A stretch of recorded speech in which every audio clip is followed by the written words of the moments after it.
Feeling slightly ridiculous, I had an unusual project on my hands. I needed to make my house disappear.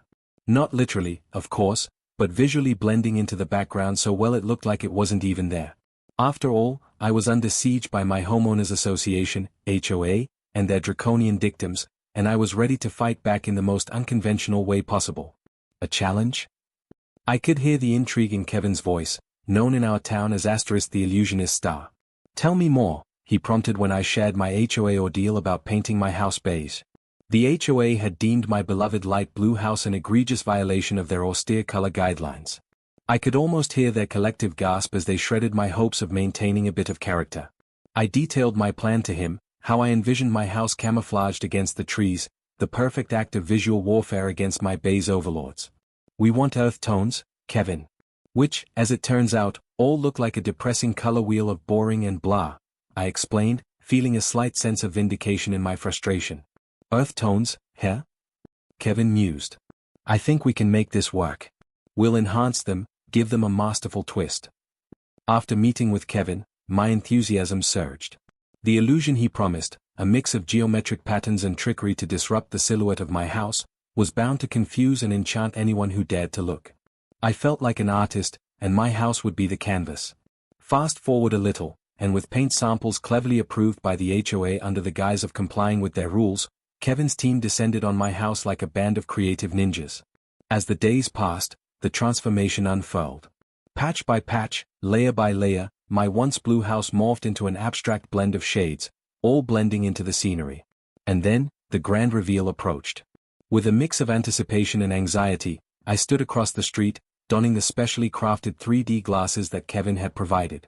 They were like cheap carnival tricks, yet the illusion was more profound than I expected. I could hardly believe my eyes when I realized, my house was gone. Except, of course, that it still sat there, a masterwork camouflaged against the surroundings. But from the right angle, it appeared as though no structure existed at all. Ecstatic, I reached for my phone, eager to call Mark, to share my triumph with him. Dude, you have to see this. I shouted into the phone, barely able to contain my laughter. I invited him over, and he arrived, skepticism etched across his face, but I handed him the glasses nonetheless. He stepped into the illusion, and I enjoyed the spectacle of transforming his expression. You actually did it. It's literally disappeared, he exclaimed, his laughter infectious. The next morning, everything shifted. As I sipped my coffee, I leaned against the window, ready for my masterfully hidden house to work its magic on the unsuspecting neighborhood. I knew Doris Higginbottom would be out for her morning power walk, probably plotting some new beige law to reign over us homeowners. At 7:30 a.m. sharp, she rounded the corner, wearing her trademark scowl. The moment she approached the invisible house, I could almost see the wheels turning in her mind. She froze, confusion washing over her face. I barely stifled a chuckle as she blinked, squinting at the spot where my house was supposed to be. And then, the outrage erupted. It's gone, she shrieked, fuming. It's a public safety hazard. Her face was a portrait of disbelief as she fumbled for her phone, likely to call the authorities. My heart raced with delight. This was better than anything I had envisioned. I had successfully pulled one over on the HOA, and I wasn't done yet. When the police arrived, I couldn't help myself. I walked out, playing the innocent homeowner who just happened to be witnessing the spectacle. The officer, humor glinting in his eye, assured Doris that my house was right there, pointing to where it was camouflaged. I can see the house just fine, he said diplomatically. Doris sputtered about my supposed witchcraft. I gave the officer a grin. Maybe she needs to see an optometrist, I suggested, enjoying the scene unfolding before me. Doris stormed away, defeated. Gossip about my disappearing house spread like wildfire through the neighborhood, and I became an unintentional local celebrity. Neighbors approached, expressing awe and laughter at the absurdity of it all. But the story didn't end there. An emergency HOA meeting was summoned, and I decided to attend. The room was packed, a buzz of excitement filling the air. Doris, red in the face and looking slightly disheveled, stood at the front, groping for control amidst the chaos. This is an outrage, she declared. Mr. Taylor is making a mockery of the HOA standards. But the room erupted with cheers and applause, neighbors supporting my act of defiance. The tides were turning against her, and with the cheers, my heart soared. As I sat there, a thought sparked deep inside me. Perhaps this was more than just an act of revenge, it was a reminder that community and creativity could defy the constraints of conformity. We were all in this together, united by laughter, art, and the desire to escape the clutches of beige tyranny.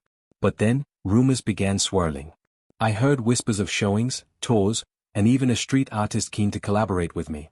It was surreal, and I knew that I needed to up the ante. After all, what better way to beat the HOA than with a masterpiece that could literally disappear and reappear, depending on the time of day? With this burgeoning idea swirling in my mind, plans evolved. My house was set to be more than just an illusion, it would be a canvas that reflected the spirit of the neighborhood. As the days wore on, I eagerly sketched out concepts alongside the buzz of excitement. And then, just when I thought my venture couldn't get wilder, a moving truck pulled up next door. A new couple, fresh innocents in the realm of HOA-controlled homes, stepped out, looking confused. As they unpacked boxes, I felt compelled to introduce myself. "Oh, you'll get used to it," I said, gesturing at the invisible house. "It's a feature, not a bug." But their reaction was priceless, shock and disbelief mixed with curiosity. "There's nothing there?" Tom asked, his brows knitting together. I chuckled, ready to dive into the tale of how I turned a simple HOA battle into a masterpiece of camouflage and creativity.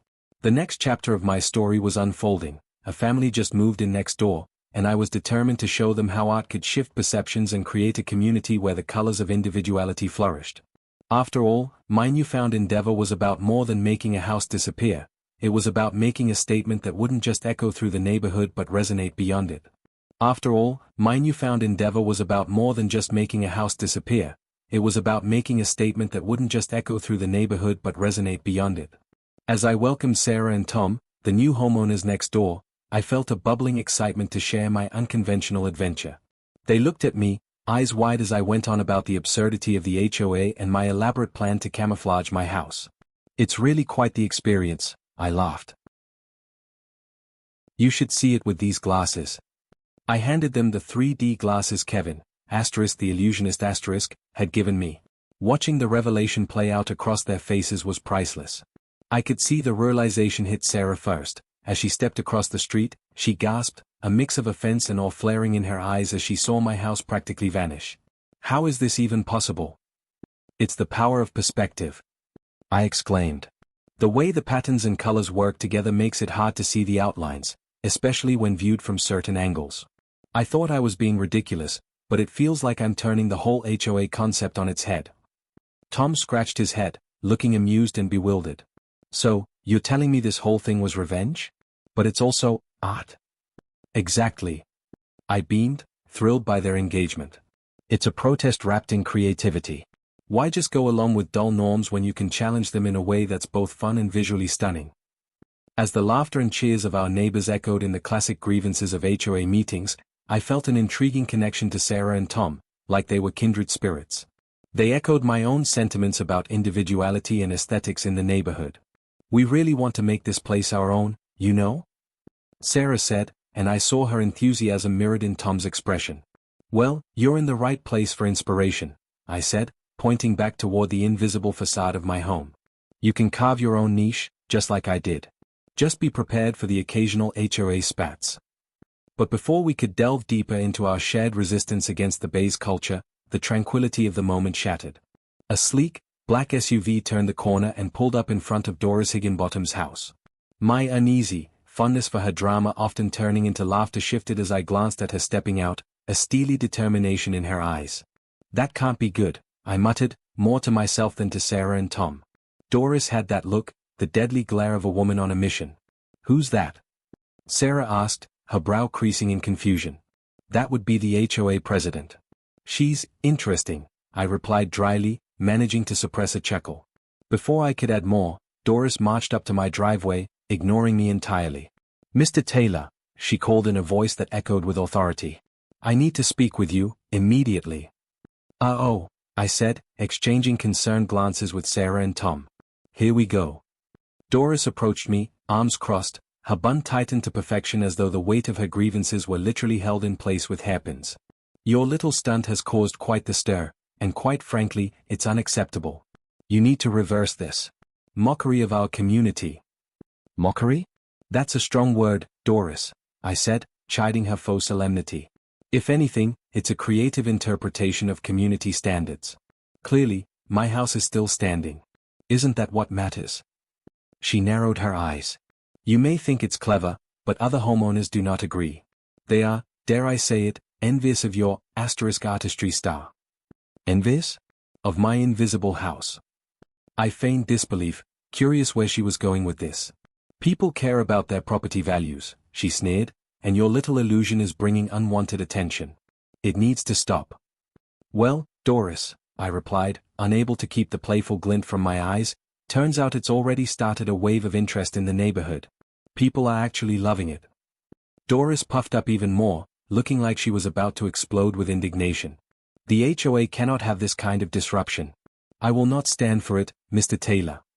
While we exchanged barbs, I couldn't help but notice Sarah and Tom standing behind me, stifling laughter. Their amusement was contagious. Listen, Doris, I finally said, if you're worried about property values, maybe you should take a look at your own house. Or better yet, try embracing a little creativity instead of maintaining your iron grip on monotony. Seemingly unprepared for my retort, Doris scoffed. You think this is a joke? Fine, but mark my words, I will take action. Prepare to face the consequences of your actions. With that, she turned sharply on her heel and stormed back to her SUV, leaving me with the echo of her threats hanging in the air. Well, that was fun, I mused, turning back to Sarah and Tom, whose faces now wore expressions of amusement blended with disbelief. Is it always that dramatic around here? Tom asked, chuckling. Welcome to the HOA circus, I replied with a grin. As we continued to chat, my excitement about my project grew. It was clear to me that my stunt had flung open the doors of creativity, not just for me, but for my new neighbors, too. Before I knew it, I was inviting Sarah and Tom into my plans. What if we collaborated? I proposed, animating with ideas. You could add your own twist to your house, something that makes a statement. Let's turn this neighborhood on its head. And just like that, what began as a personal rebellion morphed into a collective mission. Over the coming weeks, Sarah and Tom unveiled a wild array of creative ideas, a mosaic of colors inspired by the changing seasons, a mural celebrating the beauty of artistic expression. In the backdrop of our vibrant ideas, I could hear the whispers of the HOA, potentially plotting their next course of action against us. But as the neighborhood blossomed around us, I had an inkling that the world of conformity was on the brink of revolution. With Sarah, Tom, and a horde of eager neighbors behind me, I knew one thing for sure, the fight against beige, and the battle for artistic expression was becoming an unstoppable force. As I gazed at my now invisible house against the backdrop of cheers and creativity, I understood. Sometimes, rebellion sprouts from the most absurd ideas, and that was exactly how we would take on the beige empire that Doris had built. And I couldn't wait for what was coming next. As I gazed at my now invisible house against the backdrop of cheers and creativity, I understood. Sometimes, rebellion sprouts from the most absurd ideas, and that was exactly how we would take on the beige empire that Doris had built. And I couldn't wait for what was coming next. Over the next few weeks, collaboration with Sarah and Tom took shape like a blossoming garden. Inspired by the success of my camouflage, they were brimming with ideas for their own home. Together, we brainstormed ways to make their house stand out while still keeping it compliant with the drab HOA rules. My dreams of a vibrant neighborhood were shared as Sarah sketched out concepts on her notepad, illustrated with swirls of color and patterns that caught the eye. What if we made it look like a giant flower garden? She proposed one sunny afternoon as we lounged on my porch, iced lemonade in hand. We could use pastel colors to create a floral pattern that celebrates nature. Brilliant, I said, already picturing it. That was the beauty of our collaboration. Each idea inspired the next, and I reveled in the way creativity was infectiously spreading among us.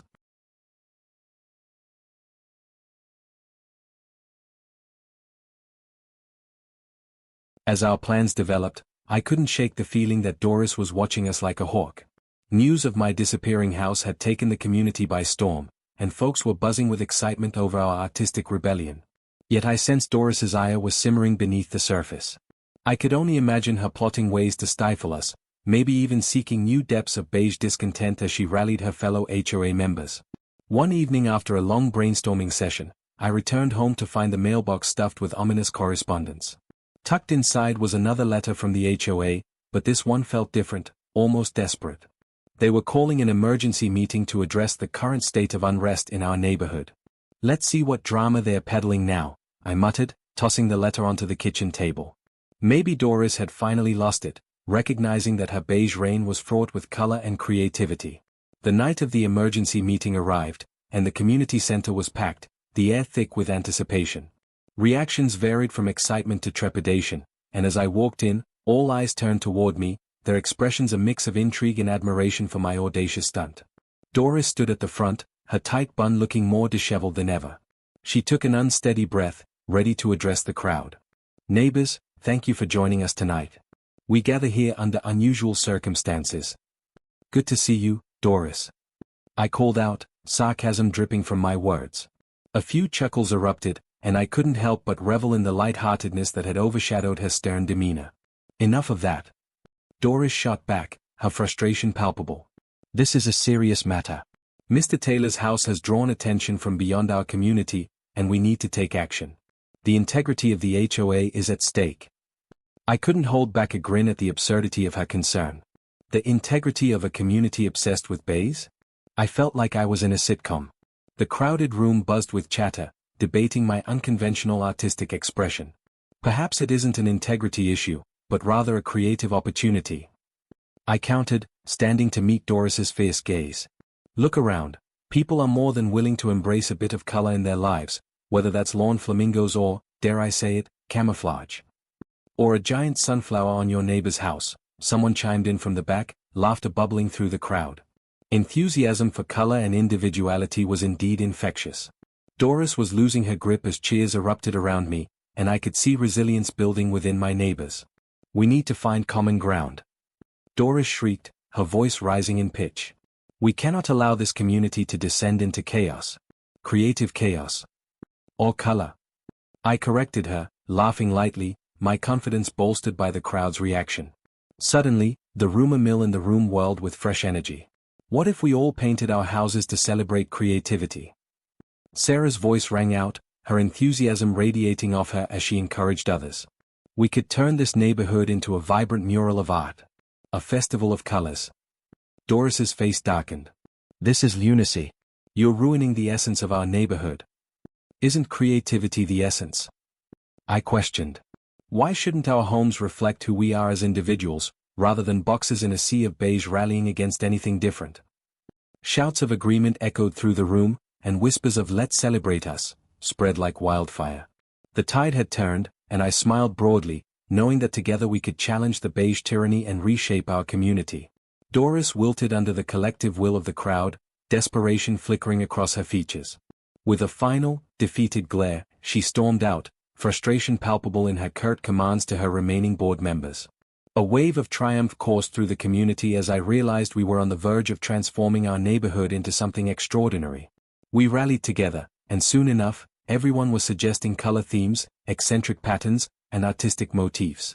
The initial plan to simply make Sarah and Tom's house a whimsical floral scene blossomed into a full-blown neighborhood mural project. In the days that followed, we organized workshops, painting parties, and collaborative art days. Each day saw us teaming up with different neighbors, some crafting sunflowers, others splashing blues and greens, while I contributed my own artistic camouflaging techniques to tie together our artistic vision. The excitement was contagious. Kids ran around spreading paint on canvases, while adults laughed and exchanged ideas before applying them to their homes. By the time our project reached its peak, the rising colors transformed the neighborhood into a kaleidoscope of lively artistry, with houses whispering the stories of their owners.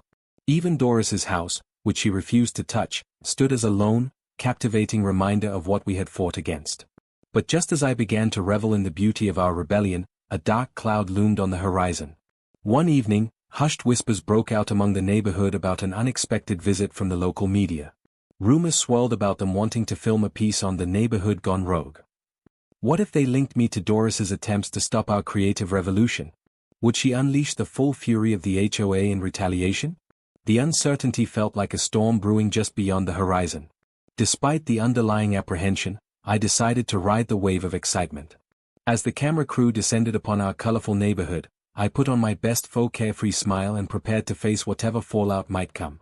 Little did I know that this moment would not only redefine my life but also set into motion a series of events that would challenge our very idea of community and art. We were about to become something much bigger than ourselves, and I would soon realize that the battle against beige had only just begun.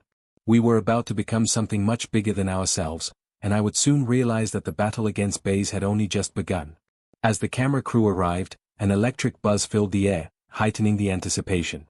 Neighborhood residents, clad in colorful aprons splattered with paint, bustled around like excited bees. I stepped to the forefront, poised somewhere between nervousness and exhilaration, my heart racing as the lights began to flicker on. The lead reporter, a charismatic woman named Grace, surveyed the vibrant spectacle unfolding.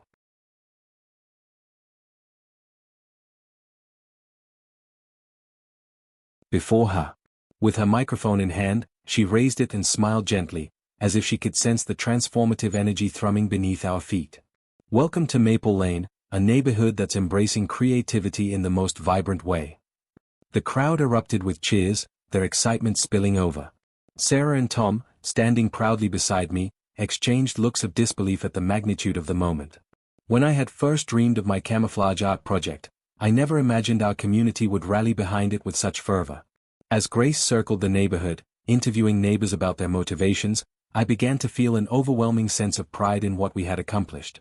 People stood in front of their newly painted homes, each telling their own unique story, some about their childhoods, others sharing long-held dreams that had finally found a canvas in which to express themselves.